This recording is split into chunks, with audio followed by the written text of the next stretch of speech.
Olá, alunos do sexto ano, tudo bem com vocês? Estamos aí, mais uma semana, com os Planos de Estudos Tutorados de Minas Gerais, os PETs, agora o PET 2021.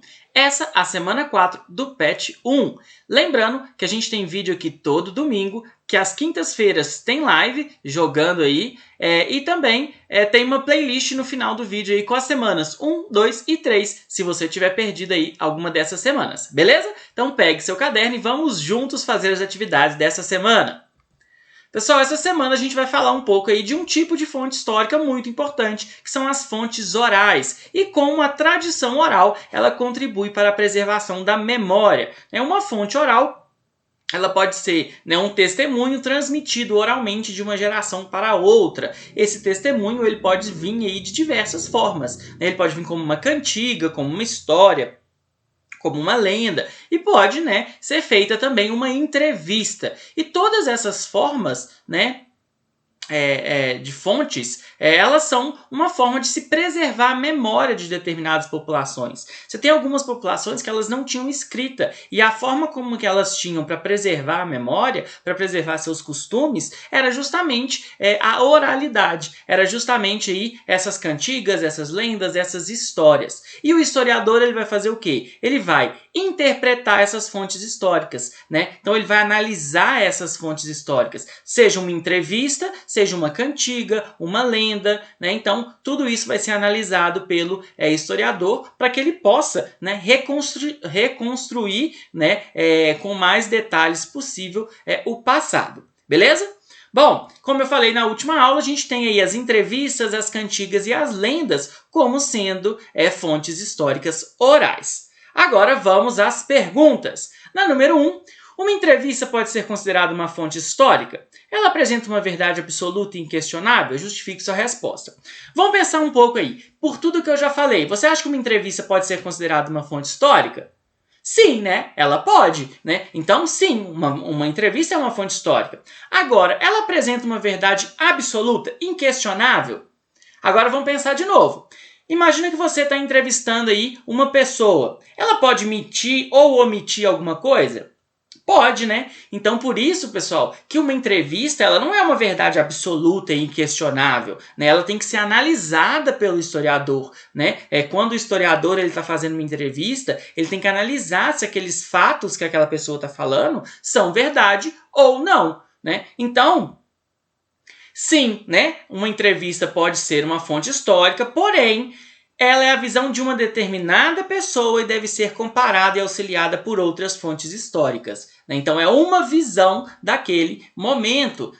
Então, ela tem que ser analisada de forma correta. Mas ela é, sim, uma fonte histórica. E seguindo todos os métodos corretos de se fazer uma entrevista, se pesquisar uma entrevista, ela consegue ajudar bastante o historiador. Agora, na número 2 aí, ó.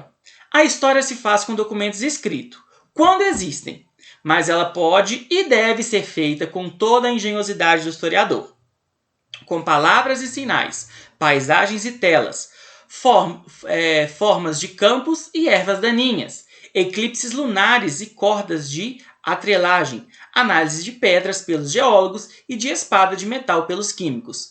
Numa palavra, com tudo aquilo que pertence ao homem, depende do homem, serve o homem, exprime o homem, significa a presença e atividade, os gostos e as maneiras de ser do homem. Então, as fontes históricas, como a gente já viu, elas podem ser diversas coisas, Vai ser o historiador, vai ser aquele cara que está escrevendo a história, que está pesquisando sobre a história, que vai analisar, vai interpretar e vai escolher as melhores fontes históricas. Porque, como eu falei, imagina a gente estar estudando os indígenas e eles não têm uma linguagem escrita. O que a gente pode estudar deles? A gente pode estudar os artefatos que eles têm, ou que eles deixaram. A gente pode estudar as lendas, as cantigas, A gente pode estudar também o ambiente em que eles viviam. Então, tudo isso pode ser uma fonte histórica.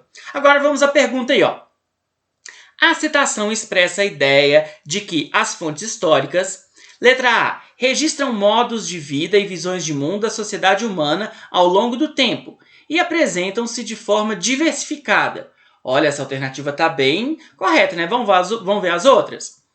possibilitam ao pesquisador a interpretação das ações humanas no decorrer da história, pois tratam-se de documentos escritos oficiais. São só documentos escritos oficiais que são fontes históricas? Não, né? Então, essa aí já está errada. Vamos para a próxima. Representam uma maneira de organizar os fatos históricos na linha do tempo. Uma fonte histórica serve para organizar os conhecimentos numa linha do tempo? Isso aí, não, né? Vamos para a próxima. Proporciona ao historiador a oportunidade de reconstruir na totalidade o passado histórico, alcançando dessa forma uma verdade absoluta. Então, uma fonte histórica ela é capaz de reconstituir 100% o passado? Não, né? A gente já viu que isso que a fonte histórica ela ajuda o historiador a escrever uma versão da história. Então, qual a alternativa que é a alternativa correta? Alternativa A. Isso aí. Beleza? Vamos para a próxima. Na número 3. A diversidade dos testemunhos históricos é quase infinita. Tudo que o homem diz ou escreve, tudo que constrói, tudo que toca, pode e deve fornecer informações sobre ele. Então aí está falando novamente, né, que tudo que o homem fez, né, tudo que o homem tocou, tudo que interferiu na vida do homem pode ser usado como fonte histórica. Então, as fontes históricas são representações das mudanças geográficas que ocorreram no mundo, documentações apenas escritas deixadas pelos antepassados, entendidas como registro de uma única versão da história, utilizada como evidência do passado humano. Qual que você acha que está correta? Alternativa D, isso aí. Utilizadas como evidências do passado humano. Então, essas diversas evidências vão ajudar o historiador a escrever a história aí, ok? Na número 4. Leia o texto abaixo e em seguida faça o que se pede. Griotes, os contadores de história da África Antiga. Até hoje, os griotes seguem seu papel de guardiões da tradição.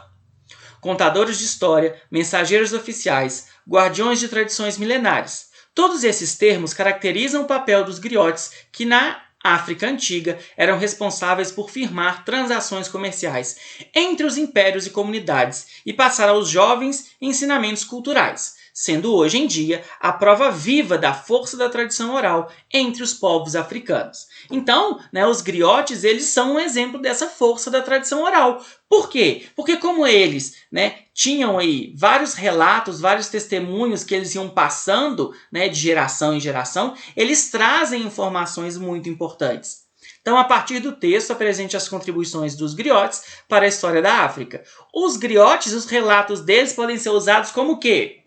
Como fontes históricas, Então, os relatos que eles têm, as histórias, elas podem ser consideradas aí fontes históricas e elas são importantes para se reconstituir, para se reconstruir, para se construir a história aí da África, Então, os griotes ajudam a contar a história do continente africano, passando seu conhecimento de geração em geração através da história oral, Então, é uma fonte muito importante para o estudo aí dos povos do continente africano.